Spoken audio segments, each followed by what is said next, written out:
오늘 아침 우리에게 주시는 하나님 말씀은 요한복음 21장 15절에서 25절까지의 말씀입니다.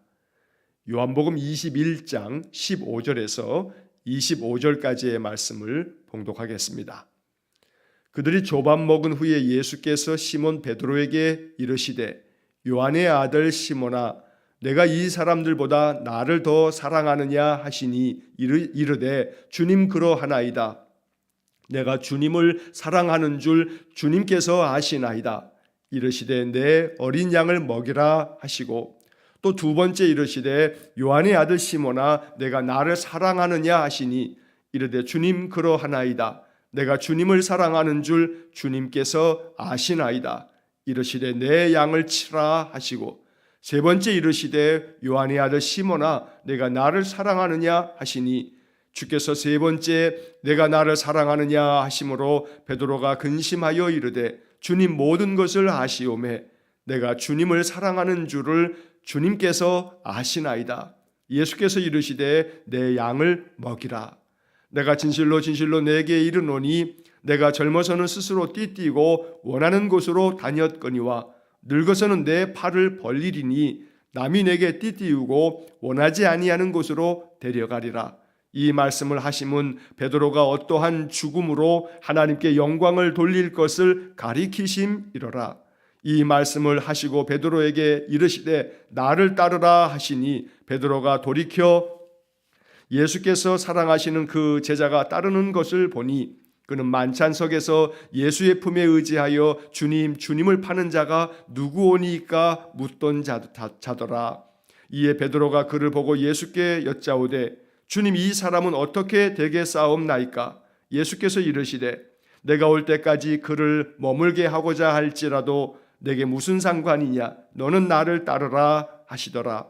이 말씀이 형제들에게 나아가서 그 제자는 죽지 아니하겠다 하였으나 예수의 말씀은 그가 죽지 않겠다 하신 것이 아니라 내가 올 때까지 그를 머물게 하고자 할지라도 내게 무슨 상관이냐 하신 것이로라. 이 일들을 증언하고 이 일들을 기록한 제자가 이 사람이라. 우리는 그의 증언이 참된 줄 아노라. 예수께서 행하신 일이 이외에도 많으니 만일 낱낱이 기록된다면 이 세상이라도 이 기록된 책을 두기에 부족할 줄 아노라. 아멘. 자, 오늘 요한복음 21장 15절에서 25절까지 이제 요한복음의 마지막 부분을 우리가 읽었습니다. 요한복음을 통해서 주님께서 우리에게 알려주시는 귀한 복음들이 이 요한복음을 다 읽으면서 우리의 마음속에 더 차고 넘치기를 간절히 또 축원합니다. 예수님께서 요한복음을 통해서 우리에게 주시는 생명의 말씀들이 참 많습니다. 그래서 이렇게 요한복음을 마치면서 다시 한번 시간을 내어서 요한복음을 1장부터 21장까지를 다시 한번 이렇게 읽어가기를 권면합니다. 요한복음을 통해서 주님께서 우리를 만나주시고 우리에게 말씀하시는 영적 교훈들을 마음에 믿고 또 그 믿음으로 말미암아 날마다 주님의 은혜가 더욱더 넘쳐나기를 다시금 간절히 축원합니다. 자, 오늘 본문의 말씀에서 예수님께서 갈릴리에서 제자들을 다시 만나십니다. 마태복음 28장에서 천사들이 그 여인들에게 이야기해 준 것처럼 주님께서 부활하신 주님께서 너희들보다 먼저 갈릴리에 가신다고 말씀해 주셨고 제자들이 갈릴리에서 예수님을 다시 만나십니다. 날이 새도록 고기를 잡지 못한 제자들에게 주님 명하신 대로 이제 배 오른편에 그물을 던지라 했을 때 그렇게 많은 고기를 잡게 되고 이제 주님을 만난 그들은 주님과 함께 조반을 먹습니다. 자, 조반을 먹은 후에 예수님께서 이제 시몬 베드로에게 말씀을 하십니다. 자, 15절에서 17절까지의 말씀에 예수님이 베드로에게 세 번을 질문합니다. 똑같은 질문을 세 번 던질 때 베드로 역시 똑같은 대답으로 세 번 대답합니다. 이렇게 예수님께서 베드로에게 세 번을 같은 질문으로 질문하는 것에는 분명히 의도가 있어 보입니다. 자, 본문 15절 말씀에 보면 예수님께서 베드로에게 묻습니다. 요한의 아들 시몬아, 내가 이 사람들보다 나를 더 사랑하느냐? 자, 이 똑같은 질문을 예수님께서는 계속해서 똑같이 세 번이나 반복하고 계십니다. 자, 이 예수님의 질문에 대해서 베드로는 또 역시 마찬가지로 같은 대답으로 3번 대답합니다. 주님 그러하나이다. 내가 주님을 사랑하는 줄 주님께서 아시나이다.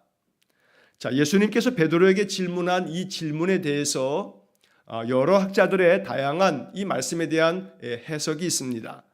자, 내가 이 사람들보다 더 나를 사랑하느냐? 자, 이 예수님의 질문은 이 말씀을 어떠한 관점으로 보느냐에 따라서 이렇게 3가지로 해석이 되곤 합니다. 자, 첫 번째로는 네가 이 사람들보다 나를 더 사랑하느냐라고 하는 이 말씀을 사람들과 주님을 비교의 대상으로 이렇게 삼고 해석하는 겁니다. 다시 말하면 네가 이 사람들을 사랑하고 있는데 이 사람들을 네가 사랑하는 것보다 나를 더 사랑하느냐?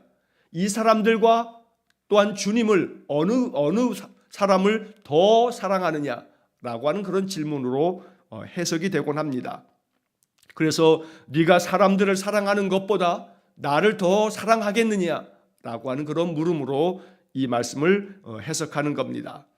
또 두 번째 해석은 사람들과 베드로를 비교하는 그러한 것으로 해석하는 겁니다. 자, 이 사람들이 나를 사랑하는 것보다 네가 더 나를 사랑하느냐라고 하는 겁니다. 공동번역의 성경은 이 두 번째 내용으로 번역을 해놨습니다. 공동번역을 보게 되면 이 사람들이 나를 사랑하는 것보다 더 나를 사랑하느냐라고 이렇게 번역을 해놓은 겁니다. 자, 그래서 주님의 또 다른 여러 제자들이 주님을 사랑하는 것보다 네가 더 나를 사랑하느냐라고 물음으로써 베드로가 바로 최후의 만찬 자리에서 나는 죽을지언정 결코 주님을 버리지 않고 부인하지 않고 내가 외면하지 않겠습니다라고 하는 그런 아주 각오에 찬 그 이야기, 다른 사람들은 다 버릴지 몰라도 나는 결코 주님을 버리지 않을 겁니다. 부인하지 않을 겁니다. 이렇게 베드로가 자기 자신을 다른 사람들과 마치 비교하면서 나는 절대 죽을지언정 주님을 부인하지 않겠다고 이야기했던 그 베드로의 그 이야기를 연상하게 하는 그런 해석이 됩니다. 이 사람들이 나를 사랑하는 것보다 네가 더 나를 사랑하겠느냐라고 하는 그러한 질문으로 해석될 수 있는 겁니다. 자, 마지막으로 3번째 이 질문을 이렇게 해석하는 경우도 있습니다. 우리 개역개정 성경에서는 네가 이 사람들보다 나를 더 사랑하느냐 이렇게 사람들로 번역을 하고 있습니다만 이 본문의 헬라어 원문을 보게 되면 더러는 이 사람들로 번역하기보다는 사물로도 번역할 수 있습니다. 그래서 네가 이것들보다 나를 더 사랑하느냐, 지금 네가 고기잡이 하고 있는 이 고기잡이 배와 네가 많은 고기를 잡았는데 네가 세상에서 가지고 있는 이 모든 것들보다 나를 더 사랑하겠느냐라고 하는 그런 질문으로도 해석이 되곤 합니다. 어떠한 질문이 어떻게 해석하는 것이 더 맞느냐는 없습니다. 이 3가지의 경우가 다 가능하기 때문에 우리가 마음속에 이 3가지를 염두에 두면서 주님의 질문을 우리가 또 생각할 수 있어야 합니다. 사람들을 사랑하는 것보다 나를 더 사랑할 수 있겠느냐? 또 사람들이 나를 사랑하는 것보다 네가 더 나를 사랑할 수 있겠느냐? 또 네가 이것들보다 이 모든 세상의 것들보다 나를 더 사랑하느냐고 주님이 묻고 계시는 겁니다. 베드로는 이 주님의 질문 앞에서 주님 그렇습니다. 내가 주님을 사랑하는 줄 주님께서 아십니다. 역시 주님은 네가 나를 사랑하느냐? 네가 나를 사랑하느냐?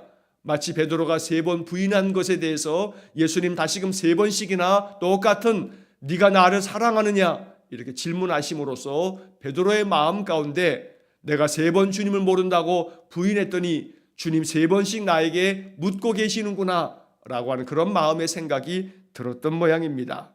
자, 그래서 오늘 17절 말씀에 보면 3번째 물었을 때에 주께서 3번째 네가 나를 사랑하느냐 하심으로 베드로가 근심하여 이르되, 이런 표현을 우리가 보게 됩니다. 3번씩이나 같은 질문을 묻고 계시는 주님께 베드로가 마음 가운데 근심하면서 다시 같은 대답으로 대답합니다. 주님 모든 것을 아시오매 내가 주님을 사랑하는 줄을 주님께서 아시나이다. 물론 베드로의 이 이야기처럼 주님 다 아십니다.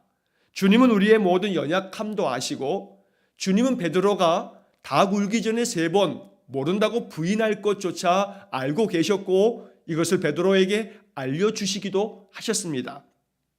그러니 베드로의 마음 그 중심을 주님이 모를 리가 없습니다. 그래서 베드로는 이렇게밖에 대답할 말이 없었던 겁니다. 주님이 모든 것을 다 아시오매 내가 주님을 사랑하는 줄을 주님께서 아시나이다. 오늘 이 고백이야말로 우리가 주님 앞에 고백할 수 있는 우리의 최선의 고백이 될 것입니다. 그래서 우리는 이 베드로의 3번째 이 고백 속에서 이것이 우리의 신앙의 고백이 또한 될 수 있어야 합니다. 주님 모든 것을 아시오매, 바로 이것이 베드로의 신앙의 고백이기도 합니다. 우리의 마음속에 가져야 할 믿음의 자세가 바로 이 말씀 속에 담겨져 있는 겁니다.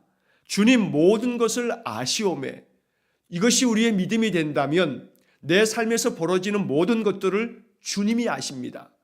내가 삶 속에서 겪어내야 할 인생의 많은 시련과 역경도 주님은 아십니다.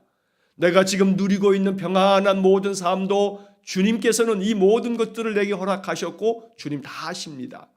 그러므로 베드로가 말한 것처럼 주님께서는 내 삶의 모든 것을 알고 계신다. 이것이 우리의 마음속에 흔들림 없는 믿음이 된다면 마음에 그 어떤 것도 두려울 것 없고 불안해할 것 없습니다. 왜냐하면 주님께서 모든 것을 알고 계시고 바라보고 계시고 주님 우리 곁에 계심으로 내 모든 삶의 것들은 주님이 나를 도우시며 또 나를 인도하여 주실 것이기 때문입니다. 그러므로 주님 모든 것을 아시오매 라고 하는 이 말씀을 내가 마음속에 받아들이고 이 말씀이 마음속에 믿음으로 확고해진다면 그 어떤 근심도 그 어떤 두려움도 불안도 필요치 않게 됩니다. 우리의 마음에 이 말씀이 굳건하게 세워질 때 우리의 마음 더욱더 담대해질 수 있을 것입니다. 그러므로 날마다 우리가 기도할 때마다 또 우리의 삶 속에도 주님 내 모든 걸 다 아십니다. 주님 내 형편을 아십니다. 지금 내가 겪고 있는 내 괴로움도 아시고 내 마음의 이 답답함도 아시고 나의 마음의 이 원통함도 아시고 내 삶의 그 모든 괴로움 나의 모든 형편을 주님이 아십니다. 이것이 주님 앞에 나올 때마다 우리가 고백할 기도가 될 때 주께서 아셔서 우리의 모든 것들을 다 하시기에 우리를 선하게 인도하여 주실 줄로 믿습니다. 자, 주님은 베드로가 이렇게 같은 대답으로 3번 대답할 때마다 주님은 베드로에게 다시금 그에게 사도로서의 고난을 위임하듯이 말씀하십니다. 내 양을 먹이라, 내 양을 치라, 다시 내 양을 먹이라. 주님께서는 다시금 베드로에게 네가 목자의 사명을 가지고 많은 양무리들을 잘 돌보고 그들을 잘 이끌어라 라고 베드로에게 이제 다시금 사명을 허락해 주시는 것입니다. 그래서 우리는 이 본문 15절부터 17절까지의 말씀을 읽으면서 주님을 마음 중심으로 사랑하는 이들에게 주님께서 주시는 사명은 양들을 먹이라 라고 하는 것입니다. 여기서 내 양을 먹이라 라고 하는 이 말씀을 단순히 제한적으로 목회자들에게 주신 말씀이다 라고만 한정적으로 생각해서는 안 됩니다. 제가 일전에도 말씀드린 것처럼 주님은 우리를 부르셨고 또 우리를 보내셨습니다. 우리는 주님께로부터 부름받은 존재들이고 또 주님께서 우리를 파송하시는 보냄받은 그런 사람들입니다. 내가 사도임을 마음 가운데 믿고 또 그런 믿음 가지고 살아가는 것이 바로 이 요한복음이 우리에게 전해주는 아주 소중한 영적 교훈이 됩니다. 나는 주님께로부터 보냄받은 사도이다. 그러면 보냄받은 사도가 감당해야 할 사명은 바로 오늘 본문에서 예수님께서 베드로에게 말씀하신 것처럼 내 양을 먹이라, 내 양을 치라, 내 양을 돌보라는 겁니다. 내 양들에게 하나님의 말씀으로 그들을 일으켜 세우고 격려하고 그들에게 평강의 복음을 전하라는 것입니다. 그러므로 내 어린 양을 먹이라, 내 양을 치라 라고 했을 때 주님께서는 그 양의 소유를 분명히 밝히고 계십니다. 나의 양들이다. 나의 양들을 너에게 맡기니 네가 돌보아라 라고 말씀하는 것입니다. 여러분 이 말씀을 이렇게 적용하면 참 좋겠습니다. 나의 가족들은 하나님께서 나에게 맡기신 양들이기도 합니다. 그러므로 언제나 우리의 마음속에는 내 가족을 잘 돌볼 수 있는 마음, 이것이 바로 이 말씀에 대한 응답이 될 것입니다. 내가 만나는 사람들 또한 내가 돌보고 또 내가 섬기며 내가 하나님의 평강의 복음을 나누어야 할 사람들입니다. 그러므로 언제나 내가 만나는 사람들을 잘 섬기고 그들을 진실되이 대하고 나의 말과 행실로 인해서 그들이 하나님의 사랑을 느끼고 그리스도인들의 덕을 느낄 수 있도록 언제나 우리의 삶이 참되며 또 거룩한 그러한 마음으로 살아가게 될 때 바로 주님께서 이 말씀을 통해서 우리에게 주시는 이 귀한 생명의 말씀이 우리를 통해서 이루어지는 그런 것이 될 것입니다. 그러므로 날마다 말씀 앞에서 내가 어떻게 응답할까? 나는 이 말씀을 어떻게 이루어 갈까? 늘 묵상하고 또 기도하는 삶이 바로 하나님 기뻐하시는 삶인 것입니다.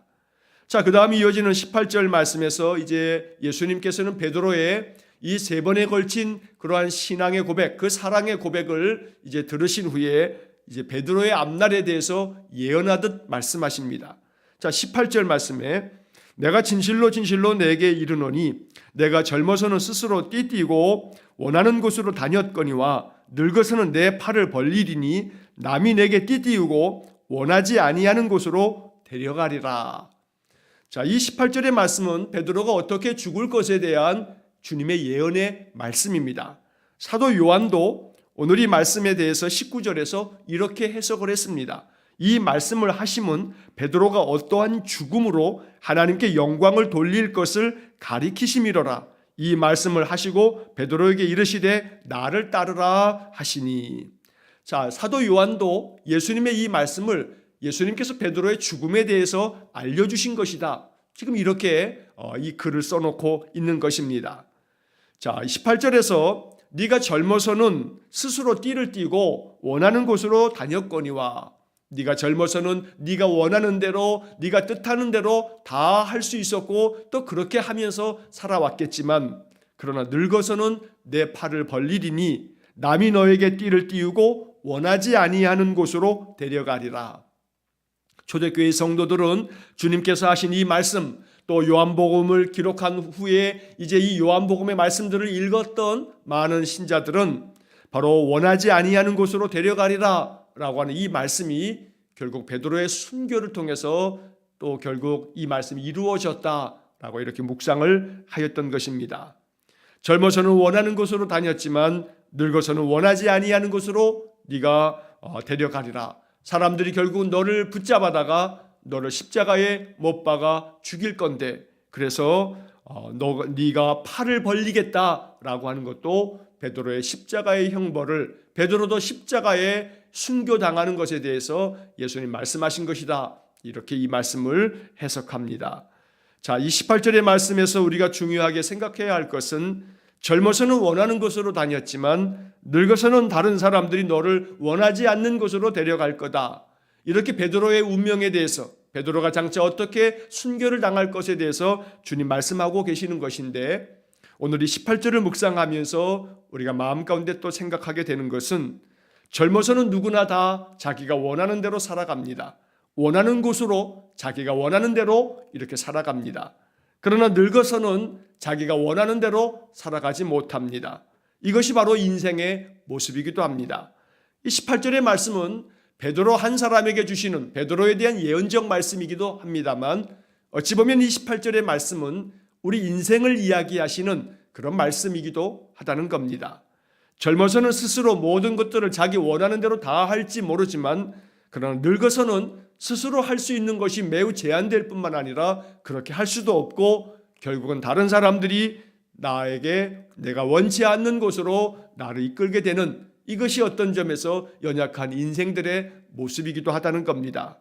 그래서 오직 이렇게 베드로에게 말씀하시는 이 말씀이 나에게 주시는 말씀이라 묵상하면서 우리가 이제 그 다음 이어지는 이 요한의 해석을 우리 마음속에 깊은 복음으로 받아야겠습니다.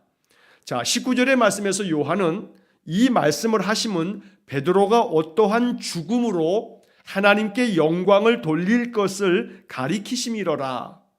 여러분, 이 표현을 마음에 깊이 새겨두고 이것이 우리의 기도가 될 수 있어야 합니다. 베드로가 어떠한 죽음으로 하나님께 영광을 돌릴 것을 가르쳐 말씀하신 것이다. 자, 그러면 이 말씀 19절의 이 표현대로 한다면 우리의 죽음이라고 하는 것이 하나님께 영광되도록 우리의 삶의 이제 마지막은 모든 사람들이 다 죽음으로 인생이 맞춰지게 됩니다.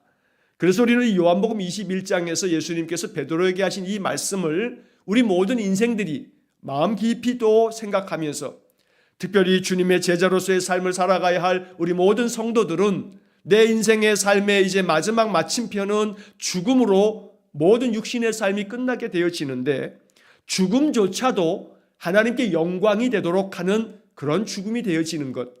그래서 오늘 우리는 이 19절의 말씀을 묵상하면서 주님, 내가 사는 동안에 주의 영광을 드러내는 삶을 살고 나의 죽음조차도 하나님께서 내게 베푸시는 은혜가 증거가 되어서 나의 죽음이 하나님의 영광을 드러내는 그러한 죽음이 될 수 있도록 죽음조차도 하나님 앞에서 참으로 이것이 복된 죽음이 되도록 이렇게 주님께서 베드로의 이 죽음에 대한 예언의 말씀을 사도 요한 우리에게 이렇게 알려주고 있는 것입니다. 결국 이 말씀은 베드로의 그 십자가의 죽음은 영광스러운 죽음이었다는 것을 밝히고 있는 선언과도 같은 겁니다. 베드로가 예수님을 따르며 그 역시 마찬가지로 순교를 당할 때에는 기독교의 참으로 오래된 전승으로 내려오는 것이 예수님께서 십자가에 달려 돌아가셨는데 어찌 감히 내가 예수님과 같은 모양으로 죽겠느냐고 하면서 베드로의 요청에 따라 베드로는 거꾸로 십자가에 못 박혀 순교를 당했다는 것이 초대교회에 오랫동안 내려져 온 그런 전승이 됩니다. 그래서 우리는 이 말씀을 읽으면서 죽음조차도 하나님 앞에 영광된 죽음이 되기 위해서 베드로가 이렇게 십자가의 길을 걸어가는 순교의 삶을 살다가 그 죽음을 맞이하는 것을 볼 때 내 인생의 삶이 사나 죽으나 내가 주님의 것이라는 바울의 고백처럼 내 인생의 모든 것이 마지막에 죽음조차도 하나님의 영광을 드러낼 수 있는 영광된 죽음이 되어지는 것, 이것이 바로 하나님 앞에서 우리가 기도해야 할 깊은 기도의 내용이 될 것이고 이것이 우리에게 큰 축복의 말씀이 되는 것입니다. 자, 예수님께서는 베드로에게 나를 따르라 라고 이렇게 말씀하시면서 다시금 베드로를 귀한 사도의 그 사명을 허락해 주십니다. 자, 이렇게 주님께서 말씀하시는 것을 들으면서 베드로가 한 사람 그 옆에 있는 제자에 대해서 주님께 묻습니다. 자, 20절의 말씀에서 베드로가 돌이켜 예수께서 사랑하시는 그 제자가 따르는 것을 보니 그는 만찬석에서 예수의 품에 의지하여 주님을 파는 자가 누구 오니이까 묻던 자라. 바로 사도 요한을 이야기하는 겁니다. 베드로가 요한에 대해서 예수님께 이렇게 묻습니다. 21절에 베드로가 그를 보고 예수께 여짜오되 주님, 이 사람은 어떻게 되겠사옵나이까? 이 사람은 어떻게 될 것 같습니까? 라고 주님께 지금 묻고 있는 겁니다. 내가 어떠한 죽음을 죽을 것에 대해서 주님 지금 말씀하시는 것 같은데 이 사람은 어떻게 되겠습니까? 라고 요한에 대해서 베드로가 묻습니다. 이에 대해서 예수님은 베드로에게 이렇게 대답합니다. 내가 올 때까지 저 요한을 그대로 머물게 하고자 한다 해도 네가 무슨 상관이냐? 너는 나를 따르라. 이렇게 주님 말씀하십니다. 그런데 이 말씀이 오해가 되었습니다. 그래서 베드로가 이 주님의 말씀을 듣고 이어지는 23절의 말씀에 보게 되면 이 말씀이 형제들에게 나가서 그 제자는 죽지 아니하겠다 하였으나, 자, 예수님이 말씀을 듣고 베드로는 사람들에게, 형제들에게 가서 말하기를, 예수님께서 말씀하시기를 예수님 오실 때까지 요한은 머물러 두게끔 하시겠대 라고 이렇게 전하였던 겁니다. 예수님 말씀을 들으면서 베드로는 자기 식대로 해석하고 있는 겁니다. 예수님 분명히 말씀하신 것은 내가 올 때까지, 주님께서 다시금 이 땅에 재림하실 때까지 바로 저 요한을 그냥 그대로 머물러 둔다고 할지라도, 만약 그렇다 할지라도 이것이 너하고 무슨 관계가 있겠느냐? 그러니 너는 오직 나를 따르라 라고 하는 그런 말씀을 하신 건데, 예수님 오실 때까지 이 요한을 머물러 두게끔 그냥 그대로 살아있게끔 하시겠다라고 하는 말씀처럼 앞에 있는 부분만 딱 잘라가지고 자기 마음대로 이렇게 해석하고 있다는 겁니다. 그래서 사도 요한은 이 이야기에 대해서 23절 뒷부분에서 다시금 주님의 말씀을 덧붙이면서 이것을 또 이렇게 정리합니다. 예수의 말씀은 그가 죽지 않겠다 하신 것이 아니라 예수님 하신 말씀은 요한이 죽지 않겠다라고 이렇게 말씀하신 게 아니다. 오히려 주님께서 올 때까지 그를 머물게 하고자 할지라도 네가 무슨 상관이냐 이렇게 말씀하신 것이다. 요한이 이 주님의 말씀에 대해서 바르게 이 말씀을 해석하여 요한복음에 기록해 놓은 것입니다. 말씀을 듣고 그 말씀을 내 멋대로 내가 원하는 대로 아전인수식으로 말씀을 해석하는 것, 이게 우리 연약한 사람들의 또 우리가 범하는 실수이기도 합니다. 베드로조차도 이렇게 예수님의 말씀을 자기식대로 해석하면서 오해를 불러 일으켰던 겁니다. 그런데 사실 이 베드로의 이 오해는 요한조차도 이 요한복음서에서 분명히 밝히고 있는 것처럼 초대교회 성도들에게 이게 널리 퍼진 말씀이 되었습니다. 그도 그럴 것이 예수님의 제자들이 거의 예수님 부활 승천하시고 그저 한 20-30년 지나지 않아서 그들 다 순교를 당하거나 또한 그들의 생애를 끝나게 되는데, 자, 사도 요한은 거의 90이 넘도록 생존했습니다. 이 요한복음이 기록된 것이 AD 90년 경이 된다고 합니다. 그래서 사실 예수님의 12 제자들 중에서 가장 오랫동안 장수한 사람이 사도 요한입니다. 자, 이 사도 요한은 에베소 교회를 목회하면서 90이 넘도록 그렇게 살아서 많은 성도들에게 주님의 말씀을 전하여 주었습니다.